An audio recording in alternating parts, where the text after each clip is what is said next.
Welcome to Tea and Games. I'm sorry, I'm just starting to giggle because I messed up the intro the last time and now I'm doing it again, but this time I'm not going to start over. The tea today is Russian Caravan from Tea Runners. It's turned a little bit cool here, starting to feel a little bit like autumn. It may not last, it usually doesn't, but we've got kind of a fall feel in the air. And that's perfect for Halloween, which is tomorrow night. So I'm going to be kind of wrapping up spooky season here today, and we're actually kind of starting to get into non-spooky sort of games toward the end of this video. We played a crazy amount of games because a lot of them were small, and you can get the numbers up if the games are small, this past weekend. Even though the weekend did not go as we had thought. You may recall regular viewers. Hi, regular viewers, and welcome to new subscribers. I've got 109 subscribers.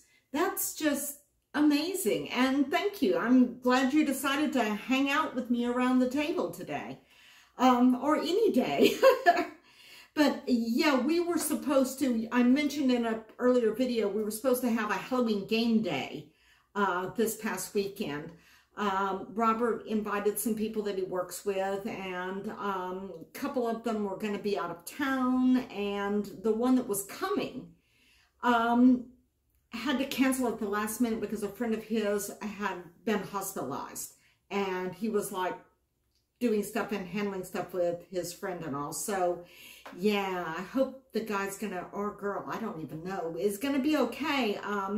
But yeah, we'll get together with him some other day and play games. But so we did not have another person around the table with us this weekend. It was just my husband, Robert, and I. We are casual weekend board gamers, not professional board gamers. This is not a professional board game channel. If you want everything professional, there are a lot of good channels that do that. I don't get free stuff from publishers. I just play what I like, and Robert and I play what we both like, and I talk about it. He'll never appear on these videos. He's not into that kind of thing. But yeah, we started hitting some, the last of the Halloween games and some non-Halloween games. You may have noticed in the community tab, which also goes into the feed as post unless you've got that turned off in settings. At the top of your feed, if you scroll all the way to the end, then it'll say settings, and you can say whether you just want videos or if you want videos and posts. If you say videos and posts, then you'll see stuff I post in the community tab.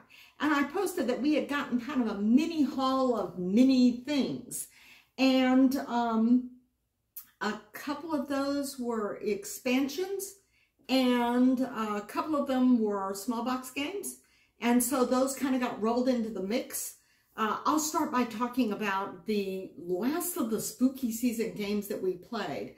Among the mini haul that I got is I got the Unpleasant Dreams expansion for Cthulhu Gloom, and I had mentioned Cthulhu Gloom. This is the box for it. I've got it in my big box of gloom here, gloom box. Cthulhu Gloom in a previous video, and we got the Unpleasant Dreams expansion. This rattled a little. I should not have. Anyway, we played that. It plays really well.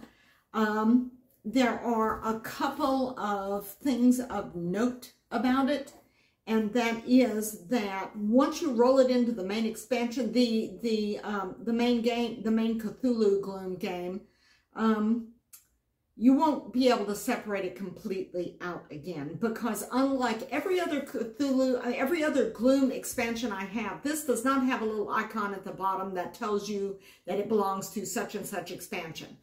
But there are 55 cards in the Unpleasant Dreams expansion, and a number of them do have unique stuff on them. So I was able to, at the end of the game, pull 35 of the 55 cards out. I was just kind of curious how many I could separate out. Included in this expansion is you get a new family of 5, which you can play.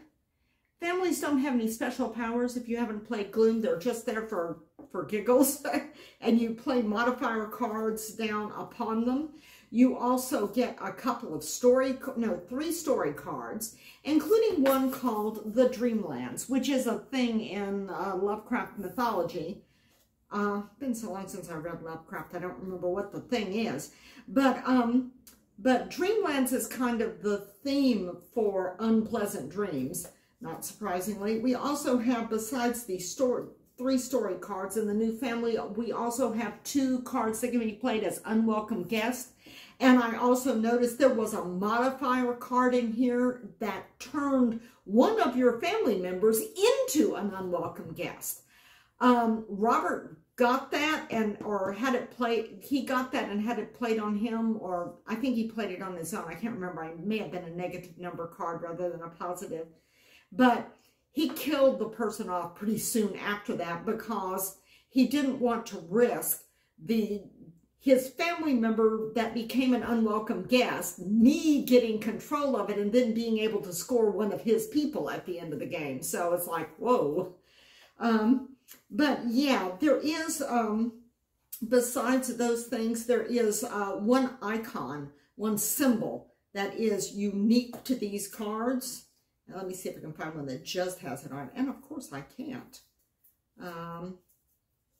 But yeah, this has, like, here. I don't know if you can see up at the very top. There's a tiny little, well, not top, here. There is a tiny little fluffy sheep. And that is a symbol that is unique to the Unpleasant Dreams expansion. I guess it's that whole thing of counting sheep while you go off to have unpleasant dreams. But, so you can pull cards that either in the text or on the side of the card where the symbols are have references to the sheep icon. You can pull those. So that way, if you don't want to play with like the full Unpleasant Dreams expansion, you just end up adding 20 more cards to your regular Cthulhu Gloom deck. Because you're not going to be able to separate them all out after that. Let me see if I can get this stowed away here. We enjoyed it. It plays well. It's fun, kind of amusing, because Gloom is an amusing game. It is, the regular version of Gloom is very dark. You're basically trying to kill off your family, and that's what you're doing in Cthulhu Gloom, only it has Cthulhu mythos themed. So it's a storytelling game. You're telling of all of these misfortunes that happen to the family, but also of happy events, which you play on your opponents, because you need their numbers to go up and your numbers to go down, because when you think you've maxed out the amount of misery that you can heap upon a particular card, then you kill it off and you can score it at the end of the game. That is basically Gloom. It is a lot of fun, but you need to play it with the right people that get the whole dark humor and storytelling thing, because if you don't really invest in the storytelling aspects, as bizarre and silly as they are, then this game just becomes a dull point counting game. I mean, you could play this game like that and it would just be kind of soulless. Soulless, that's an interesting phrase for Gloom, huh? So, yeah, we've already played Gloom once this spooky season, and we rolled in the Unpleasant Dreams expansion. See, big box of Gloom. I've got a bunch of Gloom, different versions and expansions, and, so that was that. Let me see. I got my notebook here. Sorry about that, folks, but I can't do this off the top of my head. Planes. Anyway, Cthulhu, Gloom, Unpleasant Dreams, Sheep Icon. Okay. Next up, Campy Creatures. I really want to like this game more than I actually do. It's fun. It's a fun little kind of bluffing game in a way, and it's got a terrific kind of kitschy theme that you can see from the back here. My problem with the game is that I don't feel like it plays quite as well as it should at 2 players. It's a 2 to 5 player game, and you can play it at 2, but I think that for you to really maximize the fun of the game, that you need more than 2. And so I was really looking forward to playing this with 3 this past weekend, but it didn't happen. So we're still waiting to see how this plays with more people. We did not play with the expansion this time. My biggest quibble with this game is that, besides, like, I feel like it really needs more people, that probably they should have made it 3 to 5 rather than, but setup is fiddly for such a fast, light card game. I mean, basically, you're all laying down cards, revealing, then capturing mortals or not, then laying down cards, revealing, capturing mortals, then not, then you take the location, and then you do this, and then you add up the points at the end. I mean, this is like one of these kind of fast, laying down cards, bluffing card games. But then it's got like a crazy amount of setup. You've got all of these different sets of cards. You have the classic mortal sets, and then you have these other mortal sets that you can roll into the deck, and and then you have the base mortals, and then you have the assistants, and all of these need to be kept separate. When you put the game away, or you're going to have to separate them all out when you sit down to set up the game. Because then after you do that, then you have to prepare the decks. So you've got to get the base mortal deck, and then you've got to select which one of the other sets that you're going to roll in with the base mortal deck. And then depending upon player count, you count out a certain number of assistants that go into the mortal deck with the base deck and whichever set of the other mortals that you're playing with this time, because there are different sets, and that does lend some variability to the game. And the expansion is good too. So then you've prepared your mortal deck by choosing a set of the base mortals, a set of one of the other classic mortals, or mortals. There's classic, and there's teenagers, and there's something else. And then you roll in a certain number of assistants based upon player count. Okay, so then you've got your mortals deck. Well, the other assistants that you didn't put in there, you get your locations deck, and so you've got to shuffle separate out location and final act cards, shuffle the final act cards, put one of those on the bottom, the rest back into the box, and then you shuffle the other location cards, and then you layer that deck in a certain way, using location cards with a couple of assistants, and then a location card or 2, and then a couple of assistants, and you've got to layer them in a certain way on top of that final act card. And everybody has their own deck of monsters that are trying to capture mortals. So those decks are all the same, and they're basically numbered cards with like art that looks like this. Yeah, no, up here. These are your monsters. And they're fun. It's fun art, and it's a fast, fun game, because it's like you're not sure what the other player is going to play, and whether or not you can win that not only depends upon the number, but the special power and the order in which the monsters have to be resolved. So it's a fast and kind of interesting, tricky little game, but very, very light.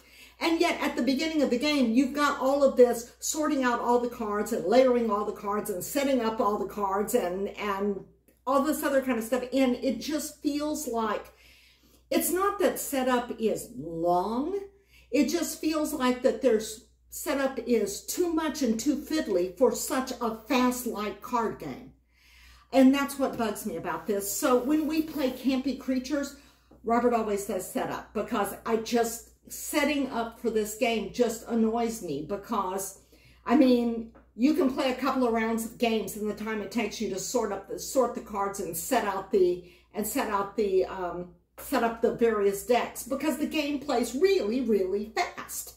I mean, you're just slapping them down, reveal, capture, slapping them down, reveal, capture, slapping them down, reveal, capture. After you do that several times, the round is over, go on to the next round. So, I mean, you could literally play a round of this game in the time it takes to set up. So that bugs me a little bit. And that's the thing with setup. How much setup bothers me sort of has to do with whether or not it seems disproportionate to the game that is playing. If I'm playing a game that is a long, involved game, I am okay with a setup that requires me to, like, put things in a particular place and put things in particular order and set up decks and something like that. But if I'm playing a fast card game that literally plays in minutes, then I expect it to be something that I can take out of the box, slap down onto the table and play.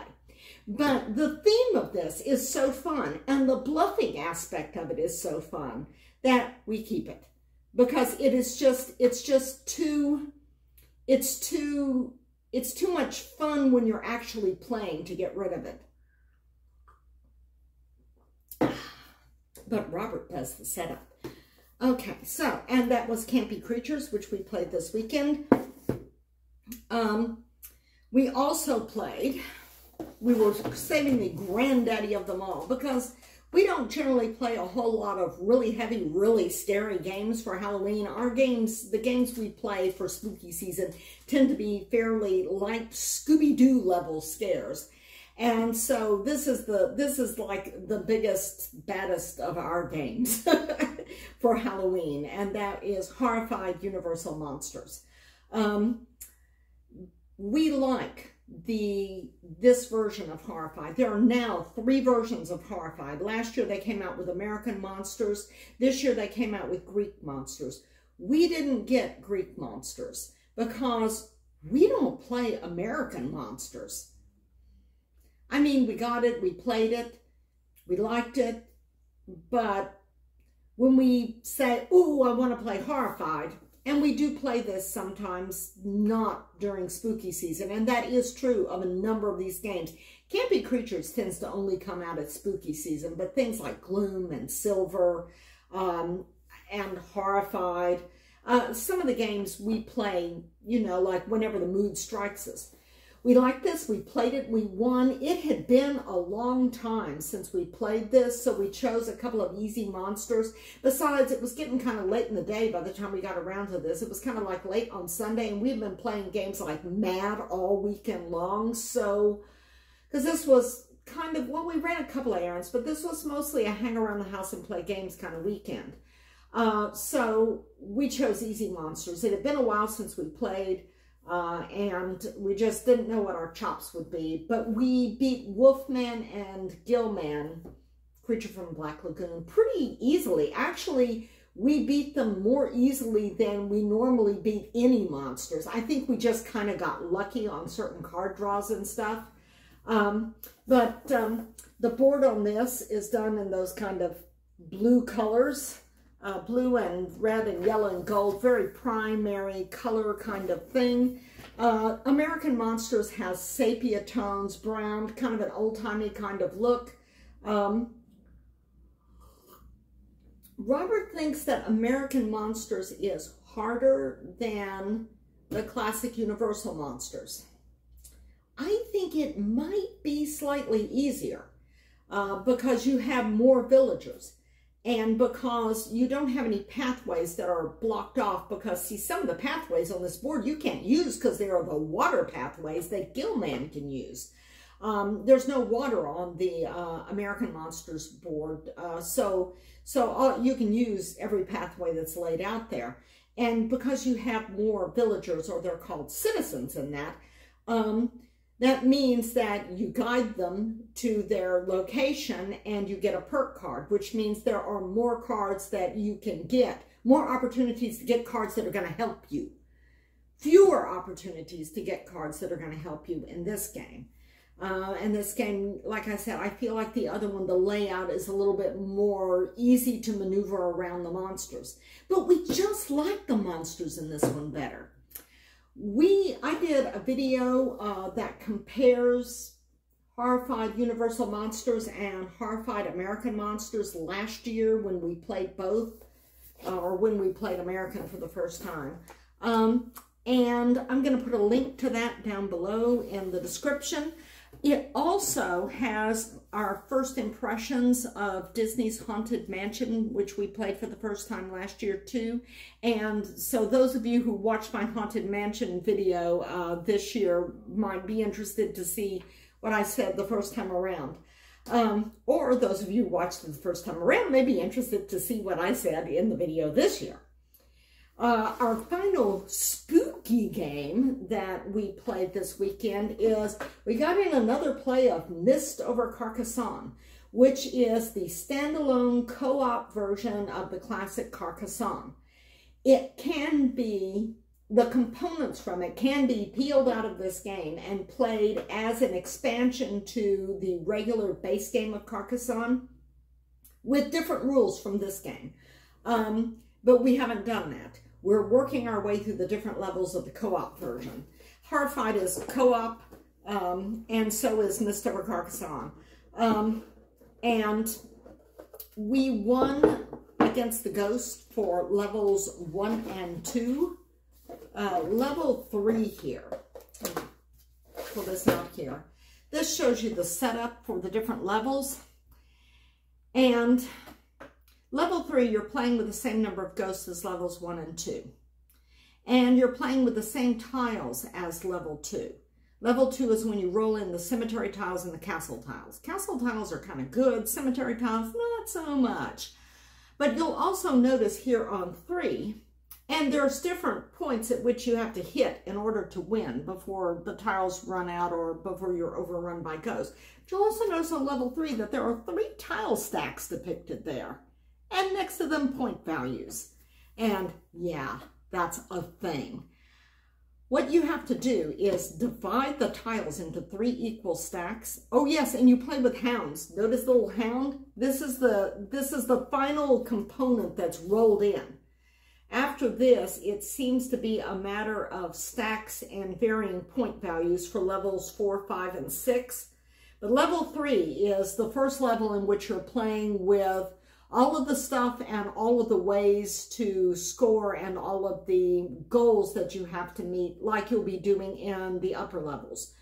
But you stack the tiles in 3 stacks and you only pull from the first stack. And to keep us from just kind of accidentally pulling from any stack of tiles, we just set the 2 tiles, stacks 2 and 3, off to the side when we were playing and pulled from tile 1. And then and the idea is one of the hounds is put at the first scoring goal, which is 15 points. That's not too difficult to hit. We hit that pretty easily and pretty quickly.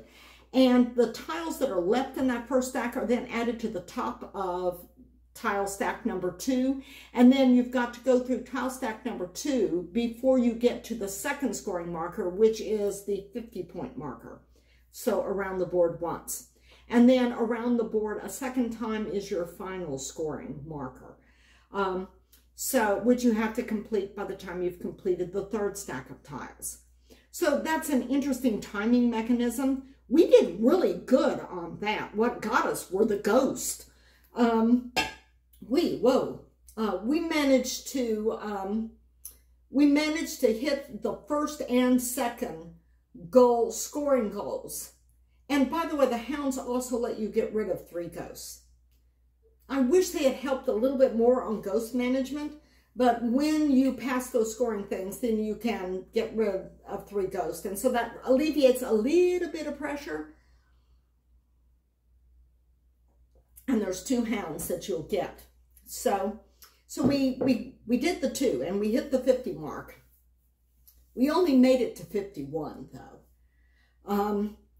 And we weren't making a lot of progress and the ghost built up on us. And so even though we had a good stack of tiles for that 3rd one, because we had hit both of those well before the end of the tile stack, both the 1st and 2nd tile stack. And so we had a good size stack of tiles for the last round of the game. We just got overrun by ghosts. The ghost management thing was just too problematic. And it's a balancing ghost management and scoring thing with all the different levels of this game. But it becomes increasingly difficult with each level. Because one of the ways you can get rid of ghosts is to forego scoring and remove up to 3 ghosts on any one tile. Most of the time there's only 2 ghosts on one tile, but there are some 3 ghost tiles. The hounds let you remove up to 3 ghosts on up to 3 ghosts on 2 tiles adjacent to the meeple that you put the hound next to after you've scored that. So So that gives you a little bit more leeway, and you can remove the full 3 usually with the hounds. So yeah, we did that, but we still had trouble. And we had some open cemeteries, but if you forego scoring, you can get rid of some ghosts. But at the same time, we got behind the 8 ball on the ghosts really bad. And so what we typically do in successful games is we will forego scoring on some little bitty tiny short road or a little bitty 2-piece city in order to remove up to 3 ghosts. And then we go for the bigger scoring thing. But we got really behind the 8 ball on the ghost, and it seemed like when we were having trouble, when the ghost reached the point where we were having trouble with it, those were the times when we were having to score big cities with shields. And basically what it really came down to is we had to not score the city and remove the ghost to keep from losing right away. And that happened twice. And so I think that that's what really killed us. Because if we had been able to manage the ghosts a little bit better, been able to score those cities and basically remove ghosts by scoring other things, then we would have been ghost managing better and getting more points for cities, which would have gotten us, you know, a lot closer to our goal. I mean, I'm not saying that the city scoring that we did was so big it would have won us the game. We were 50 points from winning the game. Actually, 49 points from winning the game. But still, we are enjoying this a lot, but it gets tougher with every level. There's a big jump from first to second level. But first level is easily doable. I think by not terribly experienced family members, you can get the hang of it. But then second level, they add in the special tiles. And that changes things and makes it tougher. But you can do it. We did it. But then third level, the scoring conditions become what they are for the rest of the levels, except that the scoring numbers go up, I believe, with each successive level. But we're enjoying this, but it does get tougher. And I mean, of course, every level is supposed to get tougher. But I ain't afraid of no ghost. I kept saying that yesterday, but man, those ghosts were also not at all afraid of me. So that we lost it. I mean, that was just kind of a thing. And I have said here that the captain is dead, that's the only co-op game that we've never won. Actually, that's not true, because it occurred to me, we have not won Forbidden Jungle. We came really close the last time. But then we kind of got like a bunch more games that we wanted to play. Spooky season came in, and we shelved that in favor of other seasonal games. But yeah, we need to return to Forbidden Jungle, because there are now 3 co-op games that we have never won. Mist over Carcassonne, Forbidden Jungle, and the captain is dead. So yeah, we definitely need to up our co-op game. Now, as for that mini haul that I did, within a couple of days, I just had a bunch of things I ordered come in. I ordered sea salt and paper, because I've heard such good things about it, and spots, because even though this game is extremely light and simple, people like it, and it's enjoyable to play. It's fun, and you do have some decision-making things in here, and there's a lot of push your luck.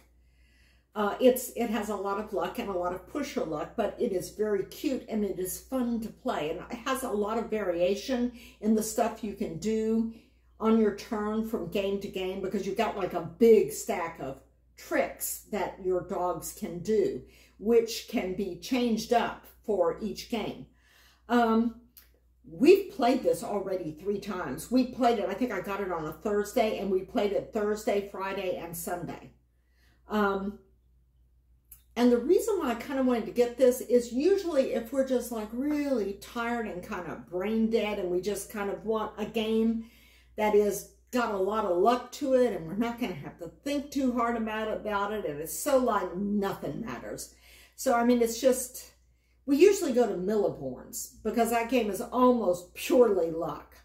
And so I was thinking, I thought that this might be a good game that we could play instead of Milliborn's when we're like exhausted and just want to just chuck dice and just play a game just kind of for the heck of it. Something extremely light that's not going to be, it's not going to demand too much of us.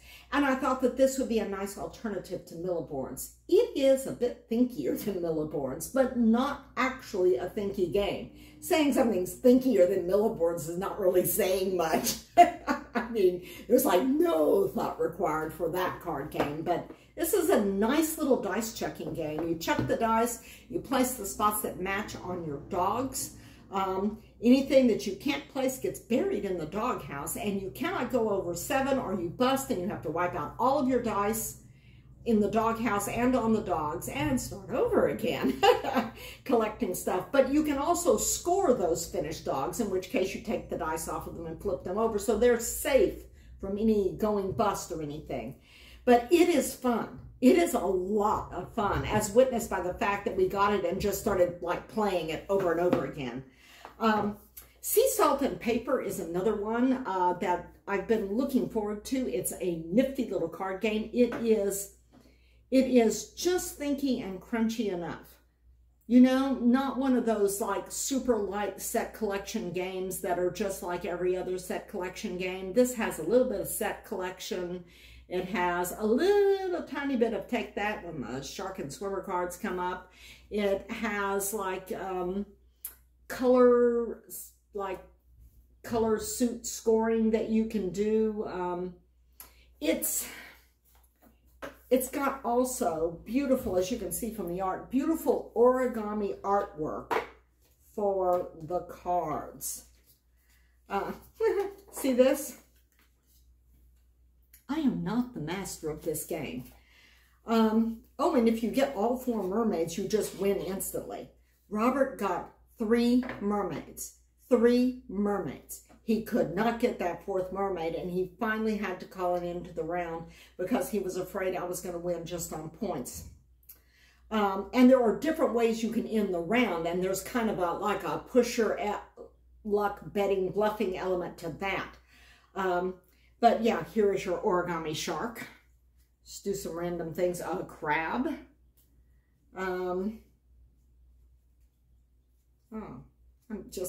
I seem to just be opening it up to just the same things. And here's one of the penguin. In one of our games, Robert and I were basically fighting over penguins. And of course, there are fishies and seashells. And of course, mermaids. There are also some swimmer cards, which you pair them with the shark cards in order to steal a card from your opponent. But that's really the only take that in there. There are also adorable little octopi and sailors. The artwork is just charming. And shows a huge amount of skill in terms of the origami. The gameplay is fun and a little thinky, a little challenging. We enjoyed the heck out of it. I thought that the iconography and getting the hang of all of the different things you can do, like putting cards down for special actions, putting down pairs of cards for various special actions of the pairs, and scoring color bonuses and getting other cards for the number of cards that you have on them, or scoring 1 point for every so many of this. The different ways that you can get points in this game, plus the mermaids which score for the greatest number of colors, and all these. I thought that, and all of the different icons, I thought that that would be like make this game kind of tough to get the hang of, because you got to, there's all these different things that you got to learn how to do. And then it's like, I pulled it out. I mean, I had watched some videos, but I pulled it out. Robert and I looked at the instructions. We looked at the card and we go, okay, right, let's go.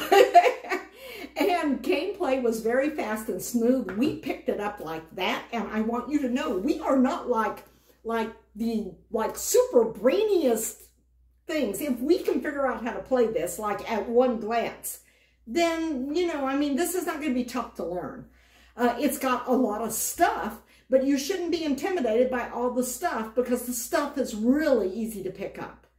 And the game is really fun. This game is going to be one of my garage door games.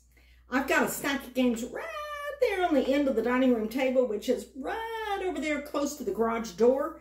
So that, and those are like small games that can go into my purse and go anywhere with me and play anywhere. There is a small stack of button shy games there. There is Birds of a Feather, Western North America, and there is Quibbler and a Quibbler score sheet. So at any given time when I am headed out to the car through the garage door, I just can grab a game, like one of those games that are right there on that very end of the corner as I go out the door. This is going to be the game I'm grabbing for quite a while now. This is nifty. I mean, just really nifty. It is a tremendous amount of fun. It is very satisfying and very enjoyable. But if you want like a good little card game, a little bit different from other card games, but easy to pick up. Its publisher is Pandasaurus Games. And this actually was designed by a fairly well-known designer. Yes, there it is. Bruno Cathala. This is a Bruno Cathala game. So if that is something that you would like, go out there and grab you a copy. It started off elsewhere overseas, and then there was so much clamor for it, Pandasaurus picked it up for distribution here. The other thing that I got in that little small haul thing that when I just kind of ordered a bunch of stuff, though this was not ordered in the same batch as that, is I ordered a second copy of Revolver Noir from Button Shy, buttonshygames.com. They make little wallet games. A lot of them are solo games, but a lot of them are also 2-player games or 2 to 4-player games. Do check that before you get the game. It's like what the player count is. But this is a nifty little game in which you are walking around in a dark house, the two of you, taking pot shots at each other. And then you got 2 action points, and you got a list of things that you can spend those action points on. 2 action points per move. Got a thing. Everybody has the same set of cards. This is the back of one set of cards.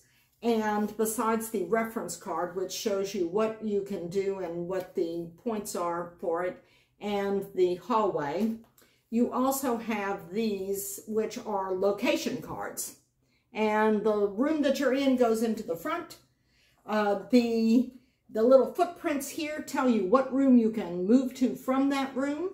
And the gun symbol tells you what room you can shoot into besides the room that you are in. And each card also has a special room action that you can do. And you can set traps and trigger them. And here's the little rule book. This is a very simple game, but and this is the artwork for the back of the other set of cards. And the reason why I got a second set of these is because if you have 2 sets of these, then you can play the game with 4 players. So we played this game with 2 players, and it's just a lot of fun because one of the things you can do is listen, and you have to try to figure out what room the other person is in, and they're trying to figure out what room you're in. And you can spend points to shoot. After you shoot, you have to move, but moving, if you move before you shoot, that's 1 action point, and then you can't shoot. So, I mean, it's nifty. I think this could possibly, and admittedly, I don't have a vast collection of Button Shy, but I think this could possibly be the best thing that Button Shy has done. If it sounds like something you might like, you should definitely take a look at it. Besides getting the second copy of Revolver Noir, which just came back into print because it sold like hotcakes. Yeah. I also got, back in print, Rogue Agents expansion, which has 4 cards, and each card is double-sided. And each player gets 2 so that they have all 4 roles. So like there's Thief and Assassin, and over here we have Ninja and Demolitionist.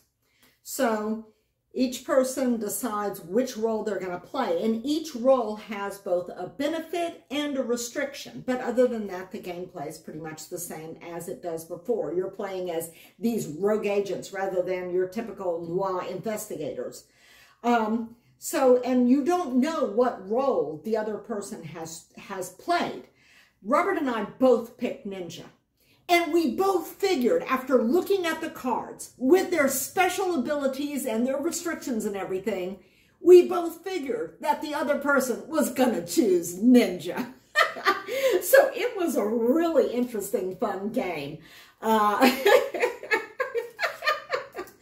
We had a huge amount of fun playing this, and I would like to try out some of the other roles. I think Robert and I are going to have to make a pact not to always choose Ninja, because I mean there are disadvantages as well as advantages to playing the Ninja.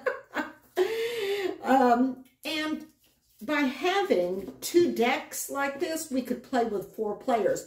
In the rule book for the base game, and that's where I got the idea, I need to get a second deck of this, is it has variants for 3 and 4 players. And there's like there's the Bounty Hunter variant, the Deathmatch variant, the Deathmatch with the Characters expansion variant, for the Night of the Ninja variant, the Millennium Heist variant. And I mean, there are all these variants for making this more than a 2-player game, and some of them even include the expansion.